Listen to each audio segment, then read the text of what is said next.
अस्सलाम वालेकुम दोस्तों, वेलकम हमारे फ्री टेक्निकल ट्रेनिंग कोर्स में। तो आज जैसे कि सीपीआई की रिपोर्ट आ रही है 5:30 के ऊपर, तो हमें मार्केट के अंदर फ्लक्चुएशन जो है वो देखने को मिल सकती है और उस फ्लक्चुएशन का ही जो ट्रेडर लोग होते हैं फ़ायदा उठाते हैं। ठीक है, मार्केट के अंदर फ्लक्चुएशन होगी तो इट्स मीन प्रॉफिट होगा और लॉस होगा। तो हम कैसे ट्रेड करेंगे आज मैं आपको बेसिकली अपना सेटअप शेयर करने लगा हूँ।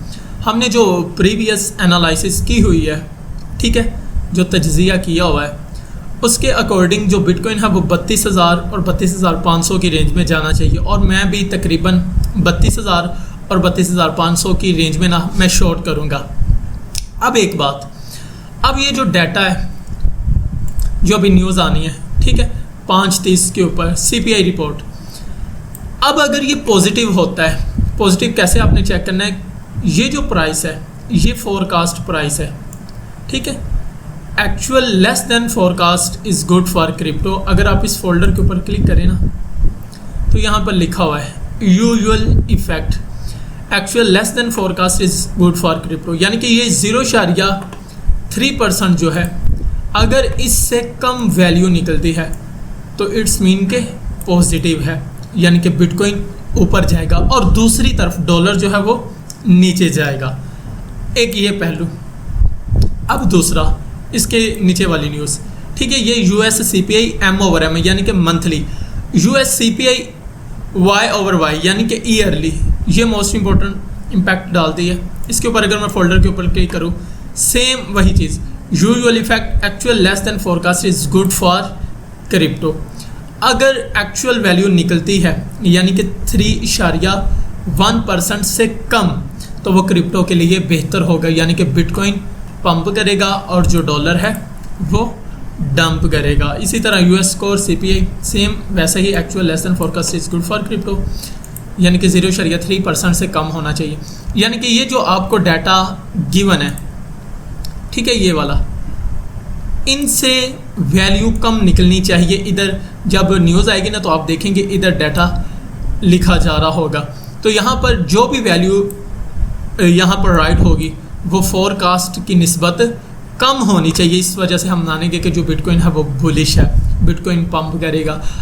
अगर इससे इन वैल्यू से इधर जो वैल्यू निकलती है सीपीआई रिपोर्ट की वो ज़्यादा निकल आती है तो इट्स मीन के बिटकॉइन डंप। अब मैं इनको आज मैं जो मेरा तज्ज़िया ना या जो मेरा मानना है, बेसिकली सारी एनालिसिस को करने के बावजूद, तज्ज़िये को करने के बावजूद और वेल्स के कंसेप्ट और bank institute liquidation heat map को अकॉर्डिंग, इन सारी चीज़ों को देखते हुए जो मेरा अपना मानना है, आज चाहे न्यूज़ पॉजिटिव आए चाहे नेगेटिव आए, ठीक है, चाहे बिटकॉइन की फेवर में हो चाहे बिटकॉइन की फेवर में ना हो, जो बिटकॉइन है उसको चाहिए कि वो 32,000 और 32,500 की रेंज में मूव करे, यानी कि इस एरिया में 40 बिलियंस डॉलर्स लिक्विडेशंस पड़ी हुई हैं।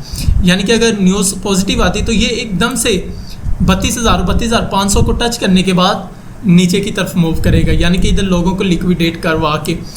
अगर नेगेटिव आई तो सम टाइम ये ट्रैप करने के लिए ऊपर की तरफ मूव करेगा, जो वेल्स होंगी वो फेक पंप करवाएंगी।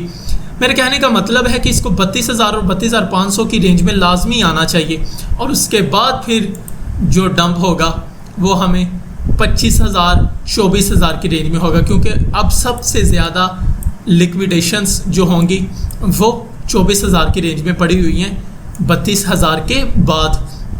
तो चलो देखते हैं अब हम, ठीक है। अभी बिटकॉइन जो है वो करंट आपको पता है इसी एक जोन में मूव कर रहा है बड़े टाइम फ्रेम के हिसाब से, ठीक है, स्विंग मूव कर रहा है साइड बाय साइड।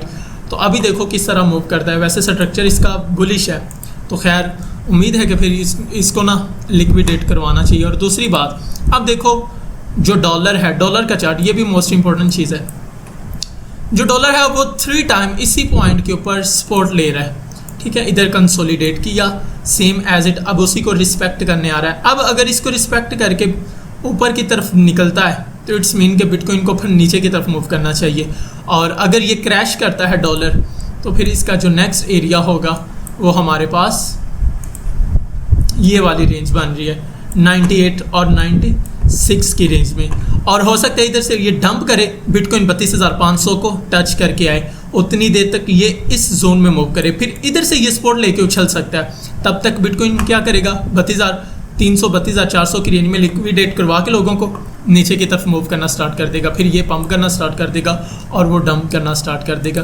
तो मैं आज कुछ इस तरह का सेटअप बना के बैठा हूँ। तो काइंडली मैं 32,000 और 32,500 की रेंज में शॉर्ट करने की कोशिश करूँगा अगर मुझे स्ट्रॉन्ग कन्फर्मेशन मिल गई तो। ठीक है, इंशाल्लाह आप भी देखें चार्ट को, ट्रैप ना हो।